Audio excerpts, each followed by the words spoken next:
Assalamualaikum warahmatullahi wabarakatuh. Kami dari kelompok 4 akan mempresentasikan modul 6 tentang pembelajaran IPA terintegrasi. Kelompok kami terdiri dari Eka Kandari, Epi Puspitawati, Luis Henry Mulyani, dan Hanifa Nurul Fadila. Di mana pada modul ini terdapat 2 kegiatan belajar, yaitu kegiatan belajar 1 tentang pembelajaran sains terintegrasi, kemudian kegiatan belajar 2 tentang merancang pembelajaran sains terintegrasi. Pada kegiatan belajar 1 yang pertama akan saya paparkan. Pembelajaran sains terintegrasi merupakan sebuah konsep yang dapat dianggap sebagai suatu pendekatan pembelajaran yang menghubungkan konsep-konsep dalam ilmu pengetahuan untuk memberikan pengalaman belajar menjadi lebih bermakna kepada peserta didik.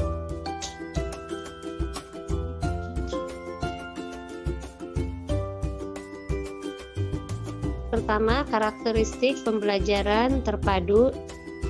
A. Bersifat holistik. B. Berpusat pada anak didik. C. Memberikan pengalaman langsung kepada anak didik. D. Pemisahan topik materi atau bidang studi tidak begitu jelas. D. Menyajikan konsep-konsep dari berbagai topik materi atau bidang studi dalam sebuah pembelajaran. F. Hasil pembelajaran dapat mendorong perkembangan anak lebih lanjut dengan minat dan kebutuhannya.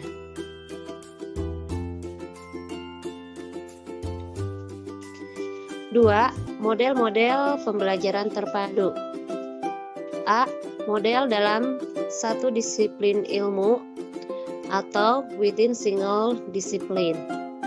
Meliputi model fragmented, connected, dan nested. B.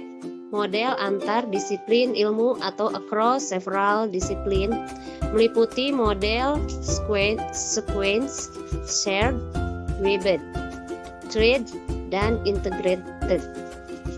C. Model lintas lingkup pembelajar atau within and across learner, yang mencakup immersed dan network.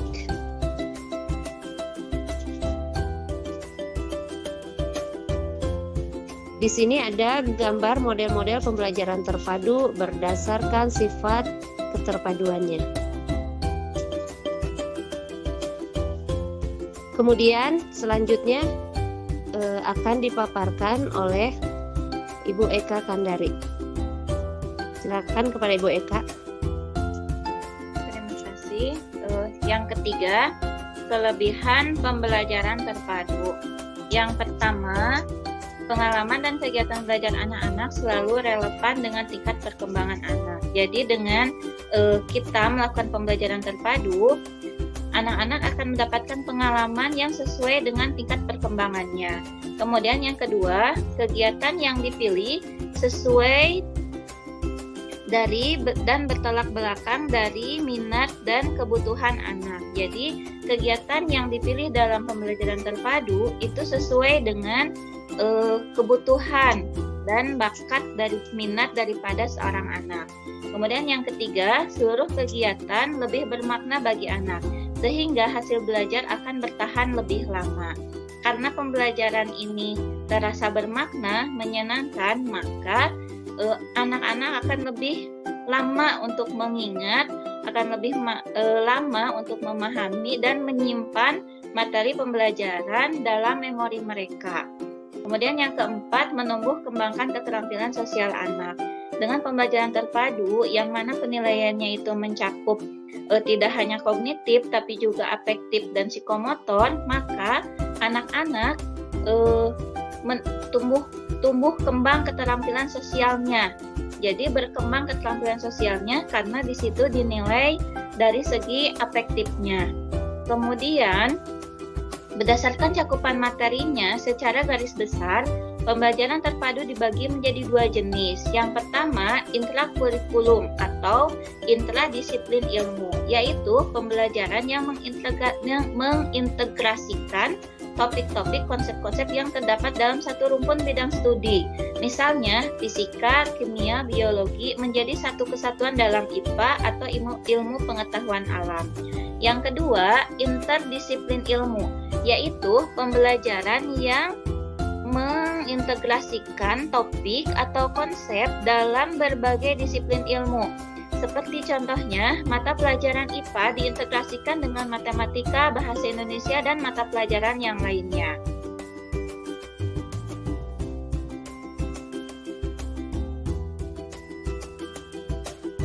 Demikian pemaparannya, saya kembalikan kepada Bu Epi. Terima kasih BK atas pemaparannya. Selanjutnya untuk menjadi yang pertama akan dipaparkan ada Hanfa. Silakan. Terima kasih kepada Ibu Moderator. Ini saya akan memaparkan materi di KB2 tentang merancang pembelajaran sains terintegrasi.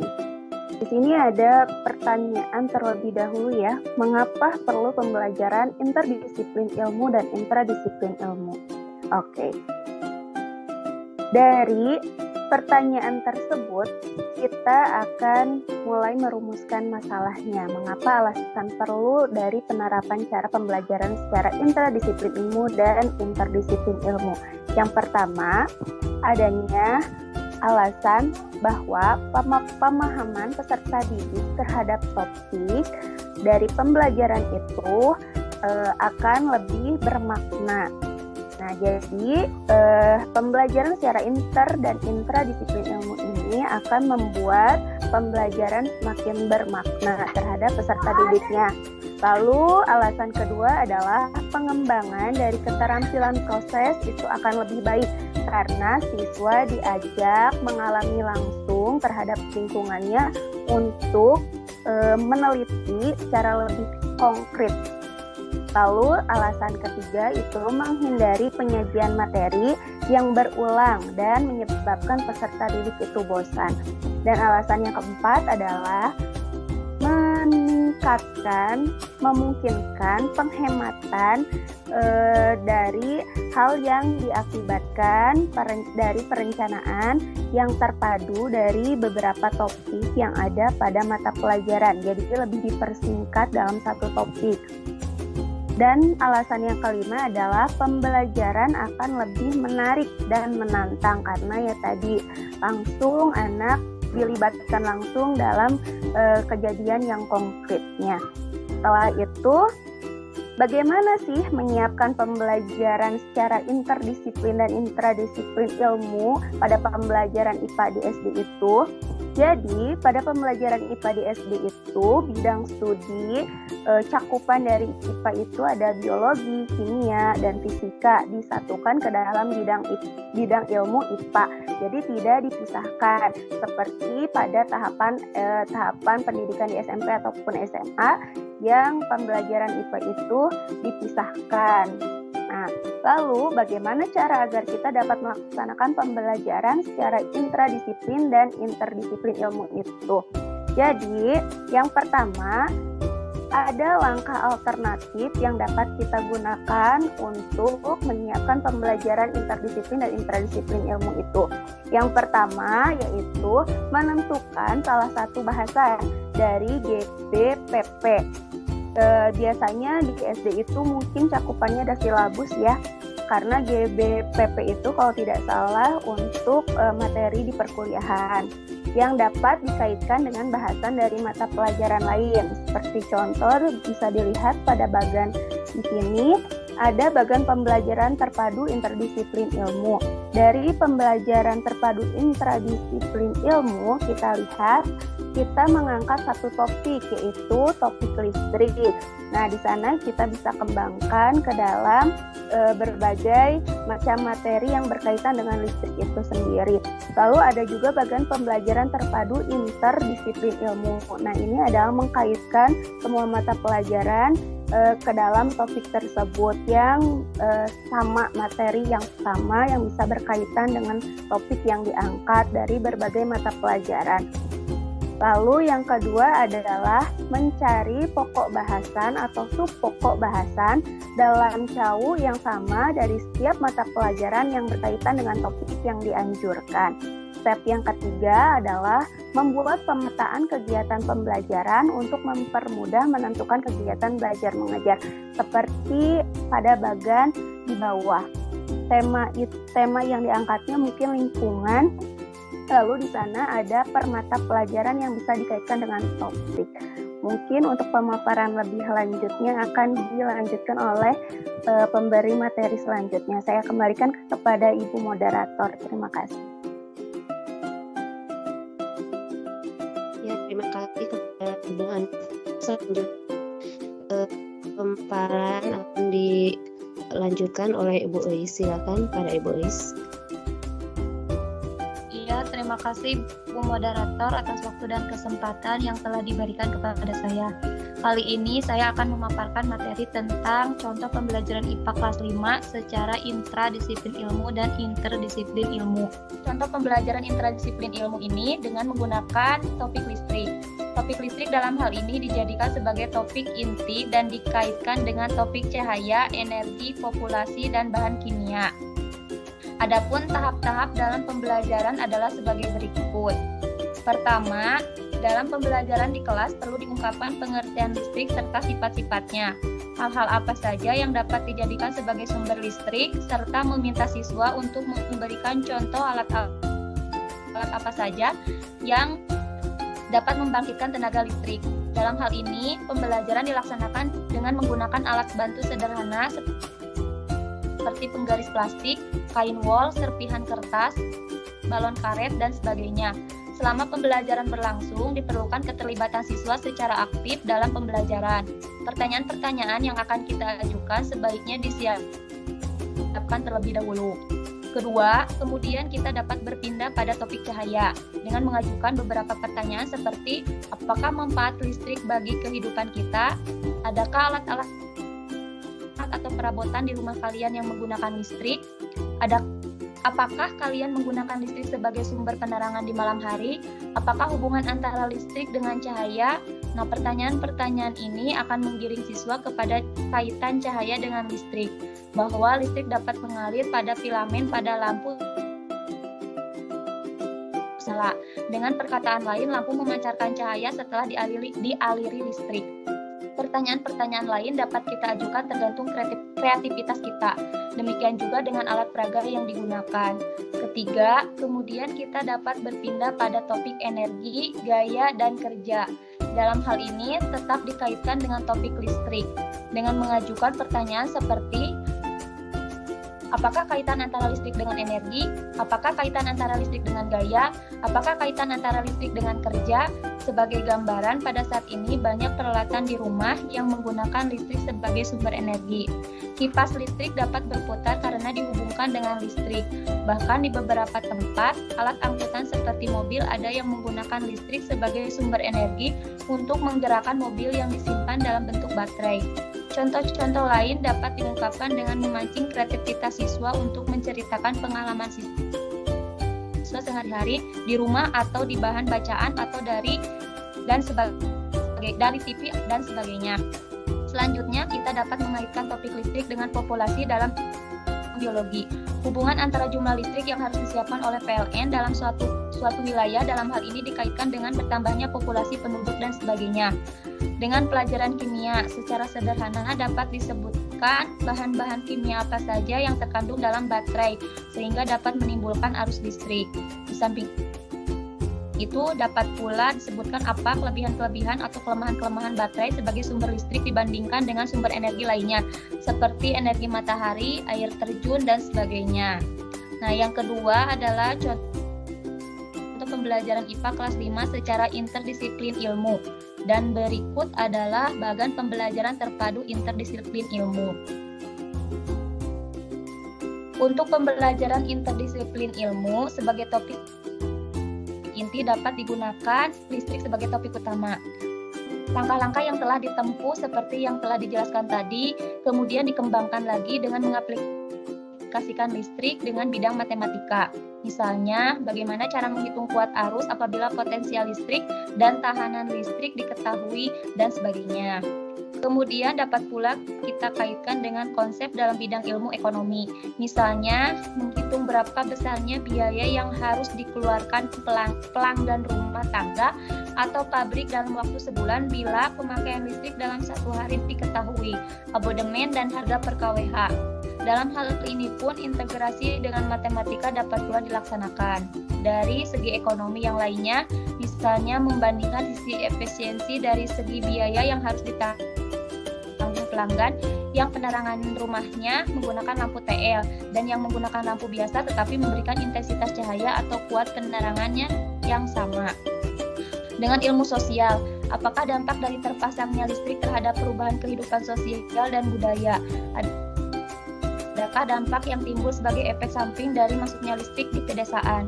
Pemanfaatan siaran radio dan TV untuk keperluan hiburan, pendidikan, dan sebagainya merupakan dampak dari masuknya listrik. Di samping itu, masuknya listrik ke desa-desa dapat mengubah kebiasaan-kebiasaan dalam rumah tangga, misalnya dalam pemakaian listrik untuk menyetrika, menggantikan setrika yang menggunakan arang tempurung kelapa. Mungkin cukup sekian pemaparan dari saya. Untuk selanjutnya saya serahkan kembali kepada Bu Epi. Ya, terima kasih kepada Ibu Elis telah memaparkan materi di KB 2. Selanjutnya akan dibuka sesi tanya jawab. Silakan bila ada yang akan bertanya. Saya Bu izin bertanya. Saya Hanifah, berkaitan dengan materi yang sudah tadi disampaikan. Saya ingin bertanya, apa sih kelemahan dari pembelajaran terpadu itu? Mungkin sekian. Terima kasih. Ya, baik. Terima kasih Bu Hanifah atas pertanyaannya. Kemudian pertanyaan yang kedua, kita buka hanya 2 pertanyaan dulu ya. Ya, saya mau bertanya Bu Elis. Ya, silakan Bu Elis. Pertanyaannya, mengapa pembelajaran IPA perlu diintegrasikan dengan disiplin ilmu yang lain? Mungkin segitu saja pertanyaan dari saya. Terima kasih. Ya, terima kasih kepada Bu Elis atas pertanyaannya. Untuk pertanyaan pertama dari Bu Hanifah, saya akan mencoba menjawab. Pertanyaannya adalah, apa kelemahan dari pembelajaran terpadu itu? Nah, kelemahannya yaitu yang pertama agak sulit dalam melaksanakan evaluasi materi yang disampaikan.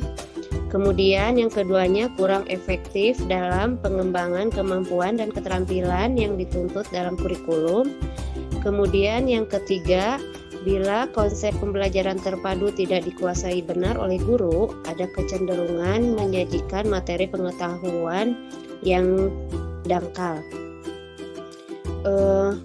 Mungkin segitu jawaban dari saya. Barangkali ada yang bisa atau ada yang mau menambahkan, silakan.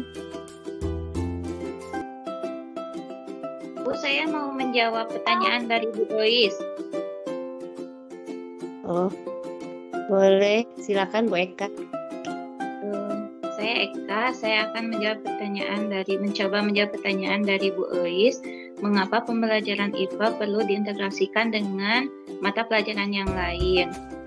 Karena saat ini kita sedang menggunakan kurikulum 13 yang mana menekankan pada efektivitas waktu dan pembelajaran, sehingga dengan adanya integrasi atau antara mata pelajaran IPA dengan mata pelajaran lain dapat menyederhanakan penggunaan sumber belajar seperti buku paket, sehingga siswa dapat lebih menggunakan waktunya untuk melakukan eksplorasi.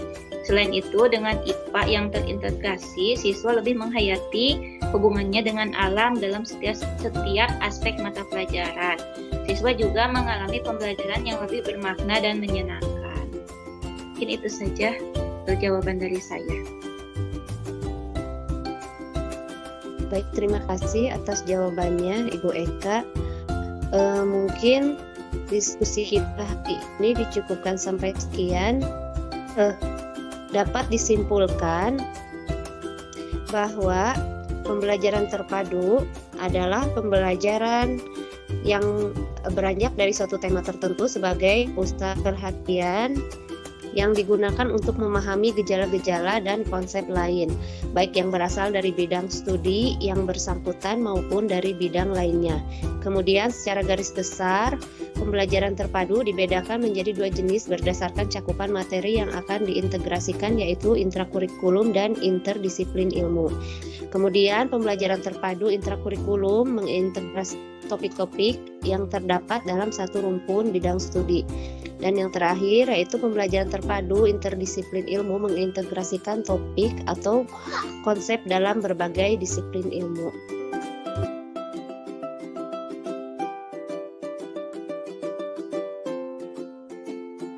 Sekian pemaparan dari kelompok kami. Wassalamualaikum warahmatullahi wabarakatuh.